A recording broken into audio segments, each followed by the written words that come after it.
Carla, anak, saan ka pumunta? Matagal na kitang hinahanap.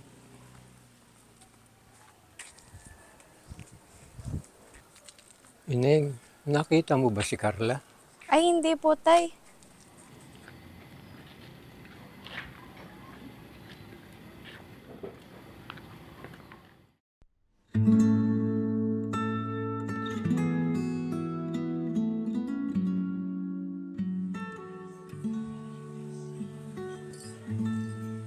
Anak, tama na nga yung cellphone. At tulungan mo nga ako dito. Nay naman, ano naman tulong gagawin ko kanina pa tayo walang customer. Matuma lang ngayon. Basta alisin mo lang yung mga kalat dito para maging presentable naman tayo. Ilang araw na rin tayong walang customer, Nay, no? Kasi naman, bakit ba tinubuan ng food court yan sa may munisipyo? Naubos tuloy lahat ng suki natin. Ano ka ba, nak? Huwag kang ma-stress dyan. Makakabawi din tayo. Paano tayo babawi, Nay? Baka maubos pati pang puhunan mo niyan. May awa ang Diyos.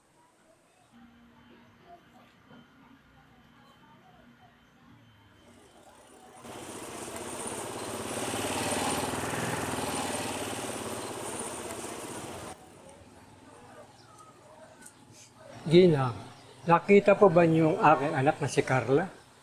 Ilang araw ko na pong hinahanap. Di po ba siya nagagawi dito? Naku, tay. Hindi po eh. Pero ano po ba itsura ng anak niyo? Sinlaki ni Ineng.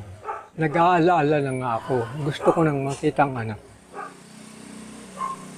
Nay, baka patulan mo pa yan, ha? Kita mo nang wala sa sarili. Sakyan mo na lang para umalis agad. Tumigil ka ng bata ka. Hindi ko po talaga nakita eh. Pero kumain na po ba kayo? Ay, mabuti pa po. Umupo muna kayo dyan.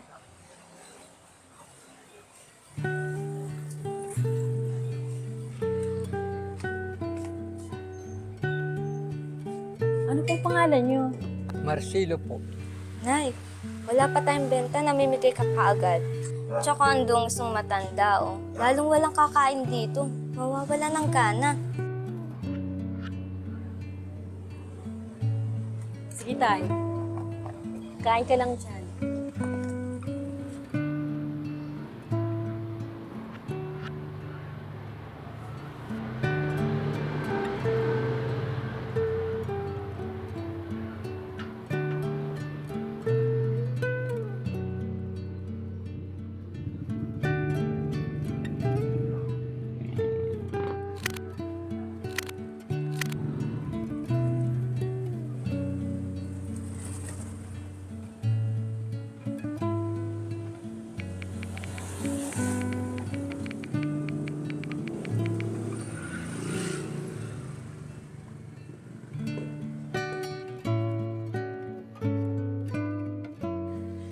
Ginang, tutuloy na po ako.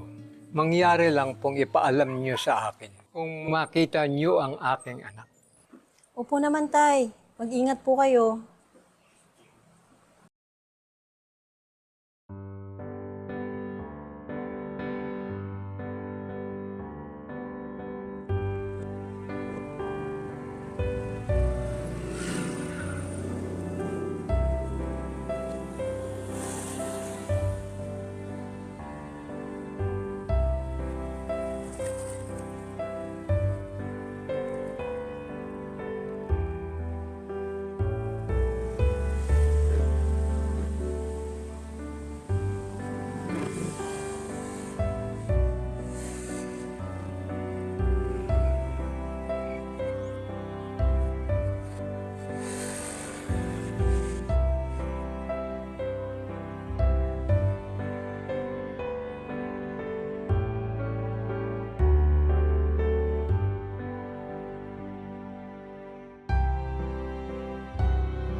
Nay naman kasi, palagi mong pinamimigay ng libre yung mga paninda natin.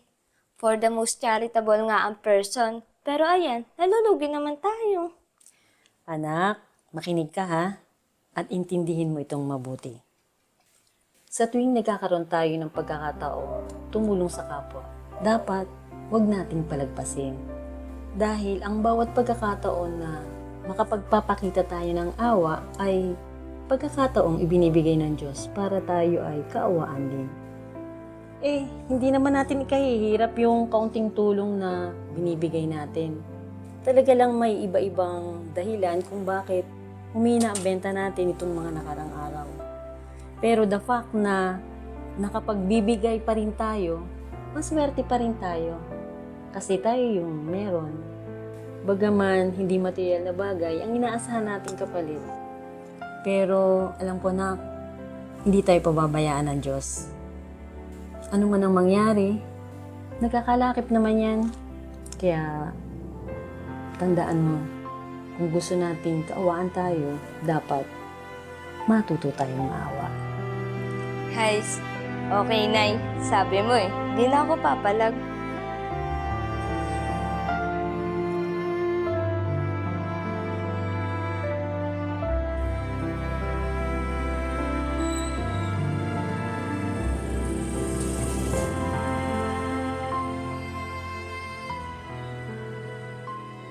Alam mo, Ineng, naaalaala ko talaga sa iyo ang anak kong si Carla.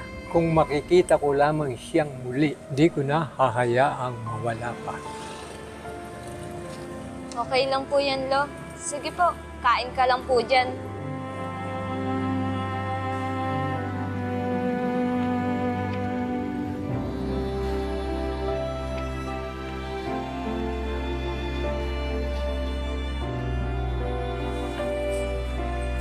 Lolo!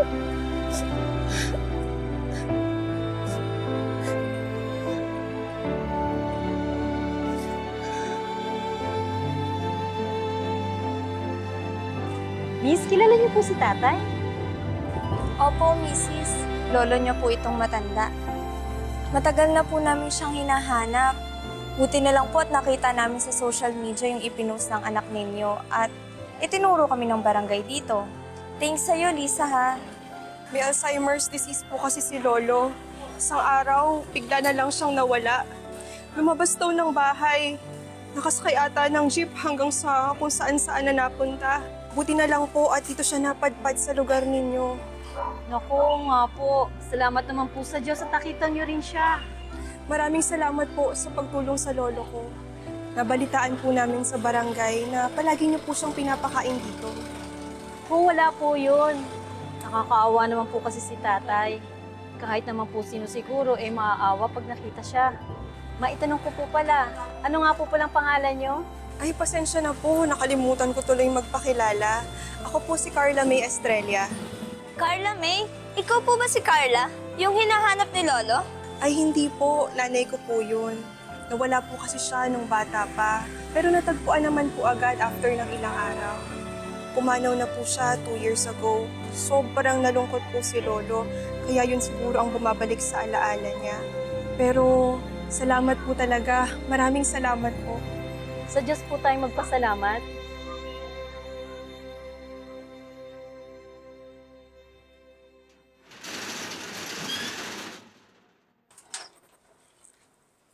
Nay, tumal na naman ang customer ngayon, no? Ayos lang yun, nak. Hi, Lisa! Good evening po, Nay Feli. Uy, Miss Carla, kumusta na? Kumusta si lolo mo? Okay naman po. Mas masaya po siya ngayon. Yung masasayang memories po, yung palagi niyang kinikwento. At binabanggit din niya kayo ni Lisa. Sana madalaw niyo po siya minsan. Salamat naman sa Diyos. Opo, pero maiba po ako. Gusto ko lang po sanang ipaalam sa inyo na may pwesto na po kayo sa may food court sa may munisipyo. Kung gusto niyo pong magtinda doon. Nagkataon po kasing kaibigan ko yung may-ari at pwede daw po siyang maglaan ng pwesto para sa inyo. Naku, talaga? Nakakahiya naman. Parang hindi ko yata matatanggap. Hindi naman kami humihingi ng kahit anong kapalit. Naku, Nay, wag na po kayong mahiya. Tanggapin niyo na po. Kung kayo nga po naawa sa lolo ko, Hayaan niyo naman pong magkaroon kami ng pagkakataon na makagawa ng mabuti sa inyo. Alam ko po kasing mahirap na ang customer dito sa pwesto ninyo. Hindi naman po namin maaatim na nasa ganito kayong kalagayan. Sige po, salamat po sa Diyos, Miss Carla.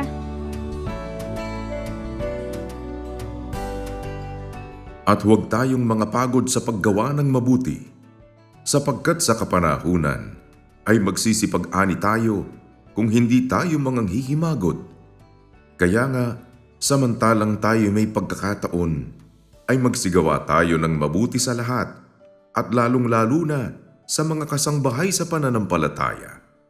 Galacia 6:9-10